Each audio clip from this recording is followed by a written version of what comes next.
आपकी पहचान को लेकर भी सवाल खड़े करते हैं। तो शुरुआत यहीं से करते हैं, सारी कंफ्यूजन क्यों है? सर देखो, एक्चुअली क्या है कि जो क्वेश्चंस करते हैं ये हमेशा सिविल बैकग्राउंड ने किया होगा। दुनिया में कभी किसी मिलिट्री बैकग्राउंड से क्वेश्चन नहीं आया होगा, किसी एजेंसी से नहीं आया होगा।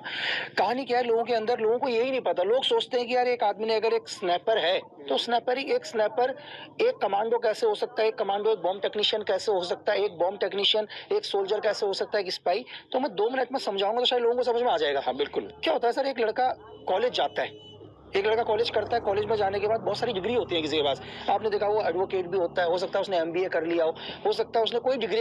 ये सिर्फ फौज के अंदर कोर्सेज होते हैं। ये मैं आपको, एक आदमी एक सोल्जर बनता है या एक एजेंट बनता है, नॉर्मल एक बेसिक ट्रेनिंग हो गई किसी भी इंसान की, भाई 9 महीने हो गई, 1.5 साल हो गई, 2 साल की ट्रेनिंग लेके आ गया, ये उसकी बेसिक ट्रेनिंग है। बेसिक ट्रेनिंग के बाद क्या होता है, अपग्रेड किया जाता है।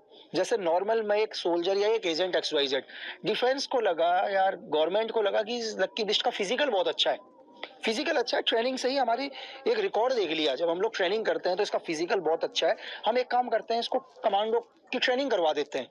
हम लोग जाते हैं एक इंस्टीट्यूट के अंदर जाते हैं और कमांडो की ट्रेनिंग करते हैं। ट्रेनिंग होता है, एग्जैक्ट ड्यूरेशन नहीं बताऊंगा, कहीं पर 38 डेज भी होता है, कहीं पर 3 महीने भी होता है। हर जितने भी मिलिट्री बैकग्राउंड है सबका अलग अलग होता है। एनएसजी का एक अलग टाइमिंग है, बेलगांव कमांडो एक अलग टाइमिंग है, पैरा का सबका अलग। आपने कोर्स कर दिया तो लाइफ टाइम के लिए आपको एक गवर्नमेंट से क्या मिल गया, सर्टिफिकेट मिला। जैसे आपने एमबीबीएस के बाद बहुत सारे लोग कोर्स कर लेते हैं, कोई हार्ट का एक्सपर्ट बनता है, कोई नैरो बनता है, तो एक्सपर्ट, तो एक कमांडो का एक टैग लग गया, जीवन भर के लिए आप क्या हो गए, कमांडो हो गए। ठीक है, ट्रेनिंग कर दी ना आप। जब भी कभी ऐसे ऑपरेशन में जरूरत पड़ेगी कि कोई सर्जिकल स्ट्राइक करना है, कहीं पर ऑपरेशन करना है, तो रिकॉर्ड है गवर्नमेंट के पास, आपको बुला लिया। सेकंड आते हैं कि यार नहीं, हम लोग आए, बोला एक कोर्स करके आ जाओ, एक्सप्लोसिव का कोर्स करके आ जाओ। एनबीडीसी के अंदर कोर्स चलता है, नेशनल बॉम्ब डाटा सेंटर के अंदर सिलेक्ट होते हैं लड़के, एक ट्रेनिंग करके आ गया। एनबीडीसी से आपको क्या मिल गया सर, एक सर्टिफिकेट मिल गया कि अब आप बॉम्ब टेक्नीशियन हो, आपका प्रोफाइल में जुड़ गया सर कि आप एक बॉम्ब टेक्नीशियन भी हो। एक अच्छा फायरर है, कंपनी लेवल से एक लड़का अच्छा फायरर होता है, फायरिंग करते हैं कंपनी लेवल में, बहुत अच्छी फायरिंग करता है। उसके बाद बोलता है लड़का बटालियन के लिए क्या करेगा, फायरिंग कंपटीशन करेगा, बटालियन में अच्छा रिकॉर्ड आता है, बोलता है एक काम करेगा, ब्रिगेड के लिए करेगा, डीव के लिए करेगा। अच्छा फायरर है, एक काम करो, एक स्नाइपर कोर्स कराओ। आप वहां गए, आपने स्नाइपर की ट्रेनिंग करी। ऐसा नहीं है भाई कि जीवन भर करना होता है। आर्मी की दुनिया के अंदर कोई भी आर्मी की ट्रेनिंग 3 महीने से ऊपर का कोर्स ही नहीं होता सर। हाईएस्ट 3 महीना बहुत होता है, 3 महीना। आप 3 महीना, लोग कहेंगे कि यार कि 3 महीना, मैं बोलता हूँ सर कि जो कहता है कि यार मेरा फिजिकल इतना स्ट्रांग है, जो कहता है ना मेरा फिजिकल, मैं कहता हूँ कि उसको सिर्फ 36 दिन बेलगांव कमांडो विंग के 36 दिन निकाल दे, वो 36 साल के बराबर होते हैं सर, 36 ईयर के बराबर। तो आदमी की प्रोफाइल में क्या लग गया, एक और टैग लग गया सर कि ये क्या है, एक स्नाइपर भी है। तो कोर्सेज होते हैं, उन कोर्सेज के आधार पर आदमी का क्या होता है, प्रोफाइल बनता है। और ऐसे है कि ये तो मैं सामने हूँ, मेरे भी बहुत सारे सीनियर हैं जिनका अगर आप प्रोफाइल रिकॉर्ड देखोगे तो आप हिल जाओगे यार, एक आदमी के पीछे इतना प्रोफाइल रिकॉर्ड रखा हुआ है करके।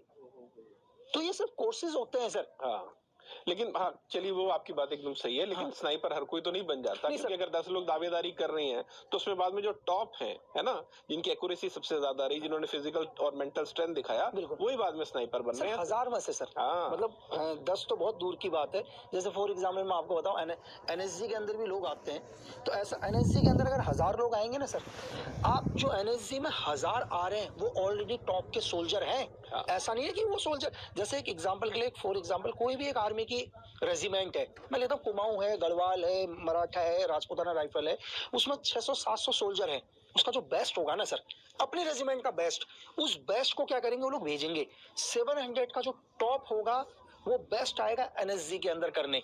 तो हर इंडियन आर्मी के या जितने भी फोर्सेस हैं सबके टॉप आए, टॉप सपोज करो 1200 लोग आ गए, ये 1200 सबके सब अपने महारत हासिल है अपने वहां से। लेकिन आपको मैं शॉकिंग चीज बताऊं कि इस 1200 में से 50 रह जाएंगे, 1150 वापस चले जाएंगे।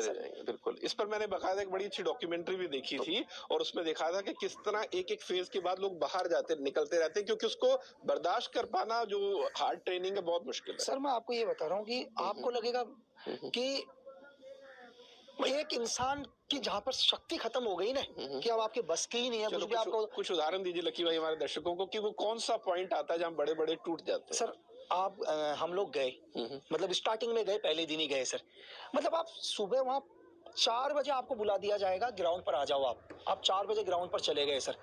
अब आप लगा लो कि सिर्फ आपको 10 बजे आपको चाय मिल गई, 7 बजे आपको ब्रेकफास्ट मिला। ब्रेकफास्ट करने के लिए आपको सिर्फ 15 मिनट का टाइमिंग दिया है। और आप करो मत करो उससे कोई फर्क नहीं पड़ता, मतलब ब्रेकफास्ट में सब कुछ है, आपके पास इतनी चीजें है कि आप खा नहीं पाओगे, लेकिन रीजन है कि आपके पास टाइम ही नहीं है। क्योंकि अगर 200 लड़कों की लाइन लगी है और ब्रेकफास्ट का टाइमिंग स्टार्ट हो गया, ब्रेकफास्ट टाइमिंग स्टार्ट, सर जब तक आपका नंबर आएगा वहां तक तो टाइमिंग ही खत्म हो चुका है।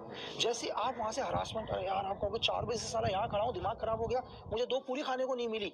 फिर थोड़ी देर के बाद क्या होगा, आपको एक्सरसाइज कराई, अलग अलग पीटी कराई, चीजें कराई, बीओसी कराई, 10 बजे आपके पास सेम चाय आ जाएगी, वहीं पर टी आएगी, स्नैक्स आएंगे, फिर आप लाइन में लगोगे, आपका नंबर नहीं आएगा सर उधर तक, आप फिर हरासमेंट हो गए आप। फिर दोपहर को 2 बजे आप पूरा मतलब मिट्टी के अंदर हो, चीजें हो, आपके पास खाने के लिए आएगा, आप कहोगे यार कि मैं हाथ धोने जाऊं या लाइन में लगूं। पहली चीज तो ये है, आप कहोगे नहीं भाड़ में गया, हाथ धोने चम्मच से खा लूंगा।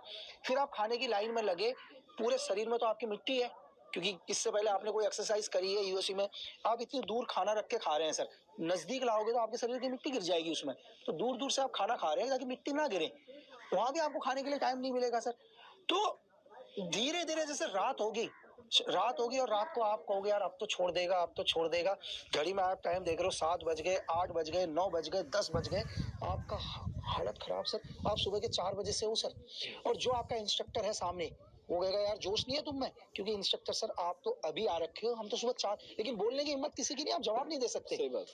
फिर आप खड़े रहोगे, रात को जब 12-1 बजेंगे, जब आप कहोगे कि आप तो भाड़ में गया करके, तब आपको छोड़ेंगे सर। और ये पहला दिन है और लास्ट दिन भी ऐसा होगा, तो आदमी कहेगा भाई मुझे करना क्या है। सही बात। ना तो सरकार, एक चीज बताओ, ना तो सरकार ऐसा तो नहीं है कि आप ये करती है आपकी सैलरी डबल हो जाएगी, आपका कुछ नहीं होगा, सैलरी आपकी उतनी ही रहनी है जितनी है, मतलब ऊपर से खर्चा अलग। आपका शरीर इतना हार्ड वर्किंग कर चुका है कि आप अपनी ही सैलरी से एक्स्ट्रा डाइट लोगे, तो 99% इंसान टूट जाता है सर।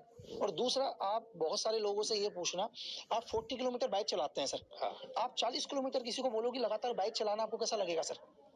आपकी कार में तो बैठे नहीं हो ना सर। 40 किलोमीटर आप बाइक चलाने में आपकी हालत खराब हो रही है, आपको 40 किलोमीटर रनिंग करना है और 28 केजी वेट है आपके शरीर में, 28 केजी वेट है, और ये समझ लो कि अगर आप इस 40 किलोमीटर की रनिंग में फेल हो चुके हो ना सर, जो आपने पिछले 1.5 महीने से मेहनत करी है यहाँ पर, आप आज वापस चले जाओगे सर। और ऐसा नहीं कि 40 किलोमीटर आप पैदल चल रहे हो, आपको 40 किलोमीटर उस टाइम पर पहुंचना है जो ऑर्गेनाइजेशन ने या आर्मी ने टाइम फिक्स किया है। ऐसा नहीं है कि आप पैदल चल के आ रहे हो और जब आप वापस आओगे तो ऐसा नहीं है कि यार आपको रेस्ट दे देंगे, आप 40 किलोमीटर रनिंग करके आए, सुबह फिर आपको पहुंचना है सर, तो आदमी मेंटली टूट जाता है। पूरा आपको